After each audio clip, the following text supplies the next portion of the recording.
I have a life, James. I have clients, showings, a career. I can't put everything on hold because you're broken. My wife P said those brutal words before abandoning me in an ICU while I faced kidney failure and financial ruin. She had absolutely no idea that 72 hours later, a mysterious doctor would reveal I was the missing heir to a $1.8 billion pharmaceutical fortune. When Peace found out and came crawling back with designer shopping bags and rehearsed apologies, I discovered something even more devastating than her betrayal. What happened next will leave you speechless. Viewers, would you forgive someone who abandoned you at your lowest, or would you make them regret it? Tell me in the comments what you would do. Before this story begins, subscribe. You'll never look at relationships the same way again. My name is James Rice. I'm 34 years old, and until 3 weeks ago I was a construction foreman in Detroit, Michigan, a city that taught me how to build things from the ground up and how quickly everything can crumble. I've spent the last 8 years married to Josephine, who everyone calls Peace. We met at a community center fundraiser back in 2018. She was volunteering, radiant in a yellow sundress, laughing with elderly donors, and I was immediately hooked. I was there fixing the stage lighting for free because that's what I did, helped where I could. She noticed me sweating through my work shirt, brought me lemonade and said, "You've got kind eyes." 3 months later I proposed. She worked as a real estate agent, always chasing the next big commission, always talking about our future empire, our dream house, our escape from the grind. I thought we were building that future together, brick by brick. I grew up in foster care, bounced between 6 homes in Detroit and Chicago before I aged out at 18. Never knew my real parents. The state told me my mother abandoned me at a fire station in Chicago when I was 3 days old. No name, no note, no explanation. Just a blue blanket and me screaming into the void. I made peace with being alone a long time ago, taught myself that needing people was weakness. Or at least I thought I did. Peace changed that. She made me believe I finally belonged somewhere, that I had a family, that someone chose me. 3 weeks ago I collapsed on a job site from kidney failure.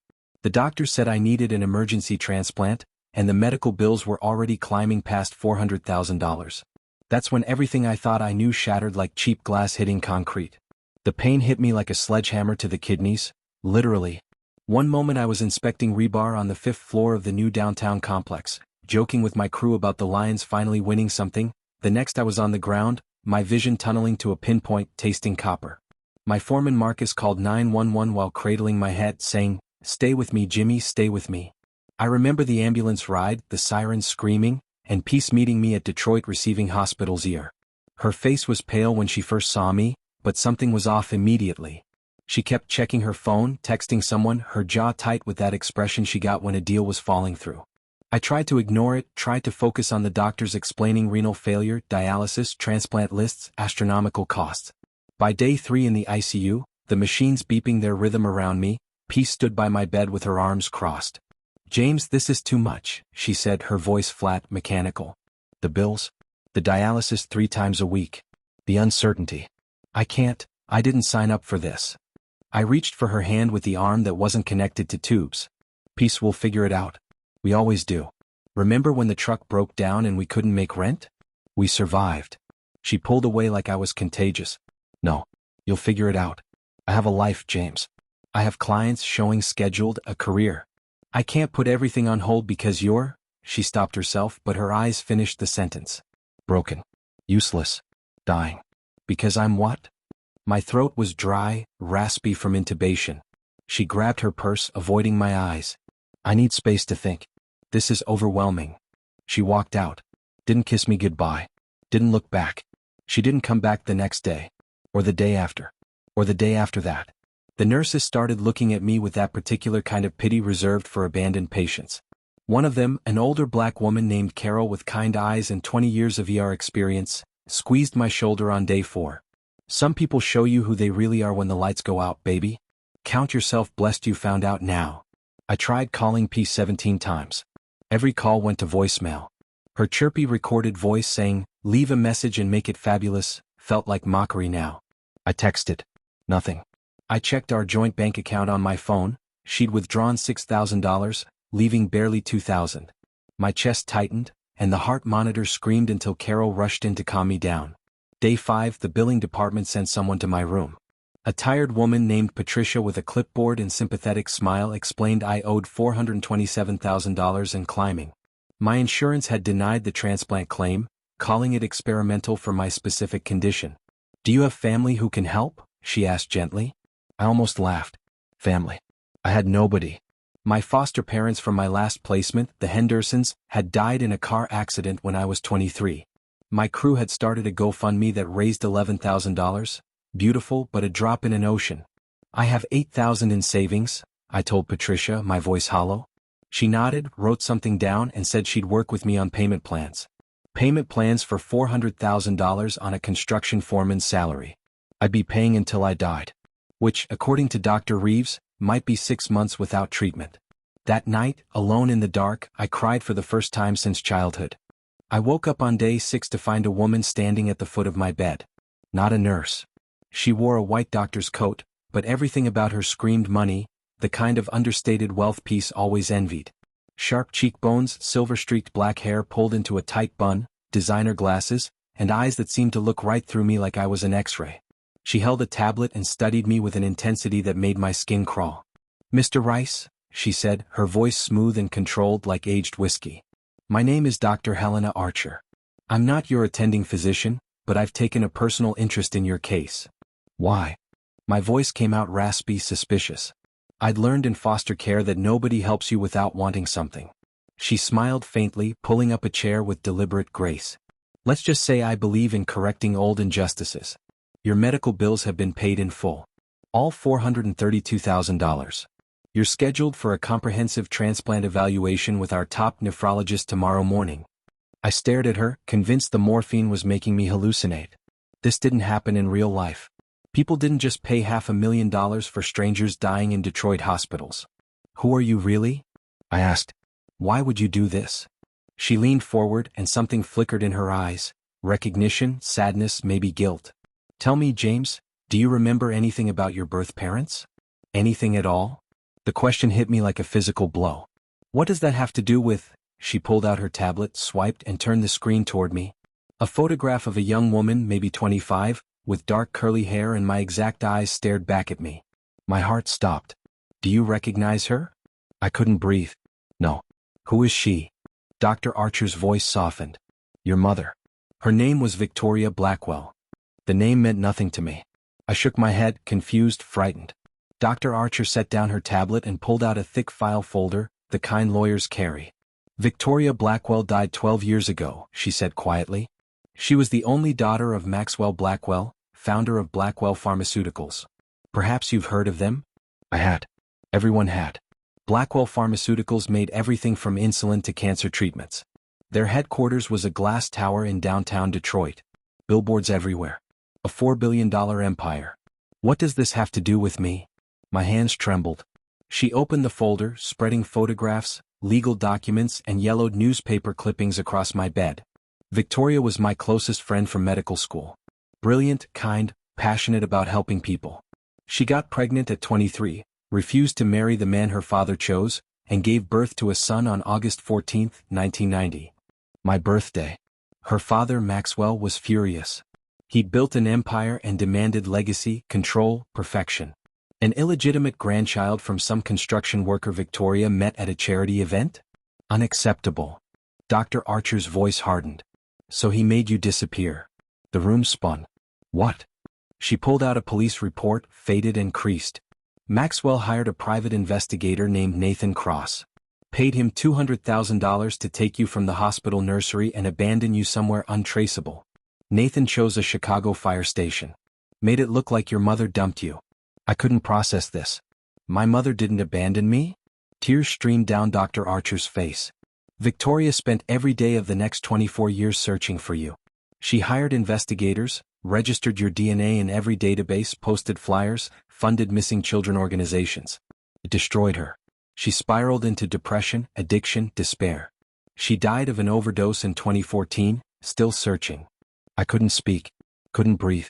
The machines around me beeped frantically as my heart rate spiked. Carol rushed in, checked my vitals, glared at Dr. Archer.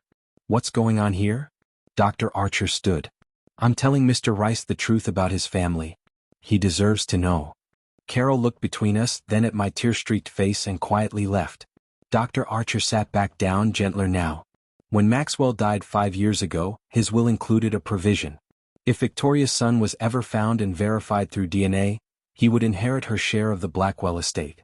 That's $1.8 billion, James. The number was incomprehensible. Impossible. Why now? Why tell me this? She smiled sadly. Because I promised Victoria I'd never stop looking. And 3 weeks ago, I saw your name in our hospital's admissions system.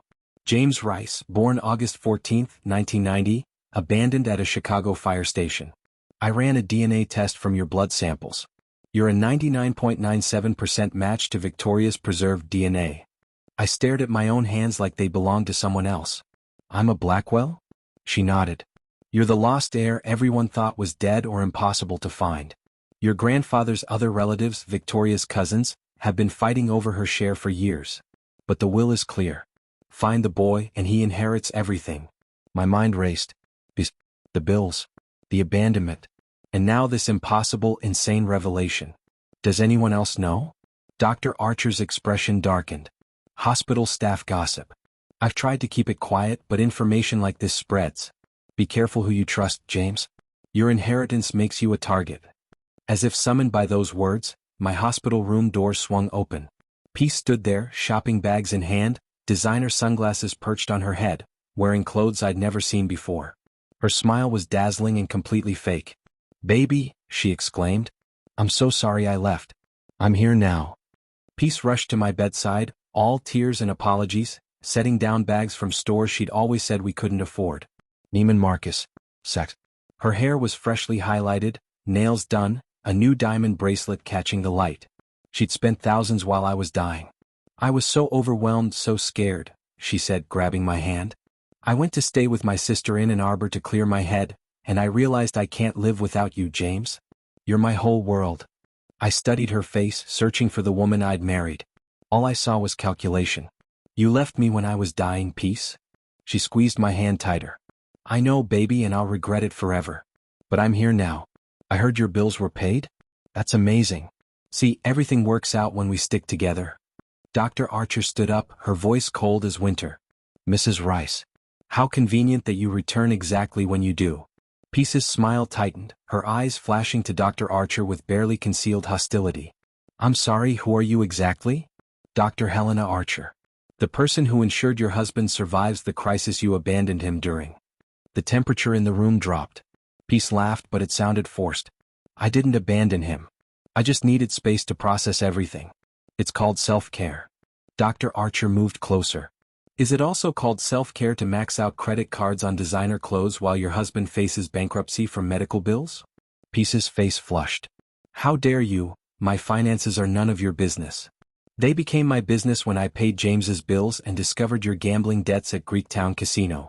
$180,000, wasn't it? Peace's mouth opened and closed.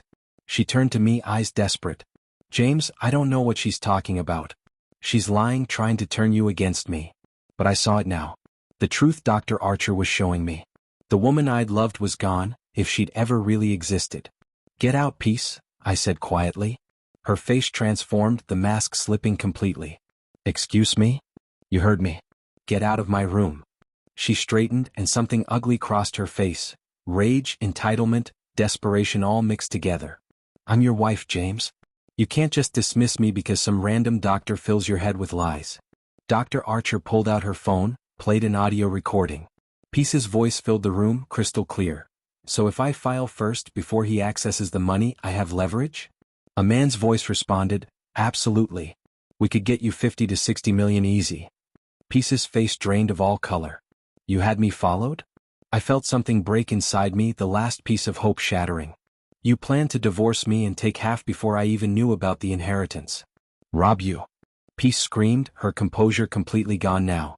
James, I gave you 8 years. 8 years of my life, my youth, my chances with better men. You think you deserve billions while I get nothing? I earned that money. You left me when I was dying, I repeated, my voice steady despite the pain crushing my chest. Because I couldn't watch it. Tears streamed down her face, but they felt manipulative, performed. You don't understand what it's like, James. My mother spent 12 years watching my father die slowly from ALS. It destroyed her. She tried to kill herself twice after he died. I found her both times. I was 16. I swore I'd never be her, never sacrifice myself like that. For a moment I almost felt sympathy. Almost. So you came back for the money? She wiped her eyes, her jaw setting with defiance.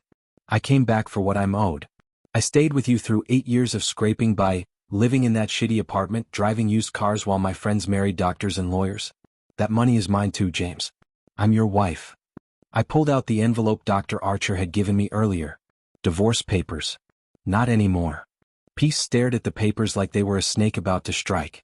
You can't be serious. Sign them. Michigan law is clear. Filing before assets are acquired means you have no claim to the inheritance. Her hands shook as she grabbed the papers, reading through them, her face cycling through disbelief, rage, and finally cold hatred. You bastard. You ungrateful, vindictive bastard. I could have left you years ago, James. When you were nobody, making $40,000 a year, living paycheck to paycheck. I stayed. I believed in you. You stayed because you thought I'd always be grateful enough to give you whatever you wanted, I said, and the truth of it settled in my bones. You never loved me. You loved the idea of someone who'd worship you. She grabbed the water pitcher from my bedside table and hurled it against the wall. It shattered, water streaming down, and Carol burst in with security. Mrs. Rice, you need to leave, Carol said firmly. Peace pointed a shaking finger at me. You'll regret this. I'll destroy you. I'll tell everyone what kind of man you really are, cold, selfish, cruel. I'll make sure you never find happiness. Security escorted her out, her screams echoing down the hallway. When the door finally closed, I broke down completely. Dr. Archer sat beside me, let me sob into her shoulder like a child. She's right about one thing, I whispered. I am alone. I've always been alone. No, Dr. Archer said gently. You have your mother's legacy. You have people who will help you navigate this. And James, you have a choice now. You can let this destroy you, or you can honor Victoria's memory by becoming someone she'd be proud of. I thought about the woman in the photograph, my mother who'd searched for me until it killed her. I owed her something. I owed myself something. What do I do now? Dr. Archer smiled. First, we make the inheritance official. Then, you decide what kind of man you want to be. The DNA verification took 3 days. I sat in an elegant law office overlooking the Detroit River, surrounded by attorneys and Blackwell family representatives who looked at me like I was something they'd scraped off their expensive shoes. The cousins, 3 entitled trust fund parasites named Gregory, Vanessa, and Timothy, had contested the will immediately. Their lead attorney, a shark named Philip Crane in a $5,000 suit, leaned forward with predatory intensity. Mr. Rice, you must understand our skepticism. You appear conveniently after 34 years, claiming to be the lost heir. How do we know Dr. Archer didn't orchestrate an elaborate fraud? Dr. Archer stood, her voice steel. Because I have something you don't, Mr. Crane? Integrity and Victoria's personal journals. She opened a leather-bound book and her voice cracked as she read, August 14, 1990. They took him. Dad's men took my baby boy. I heard him crying as they carried him away and then silence. I'll find him. I'll spend every day of my life finding him. If I can't, I pray someone will tell him he was loved. That he was wanted. That his mother never stopped looking. The room went completely silent. You could hear the Detroit River flowing 15 floors below. Gregory shifted uncomfortably.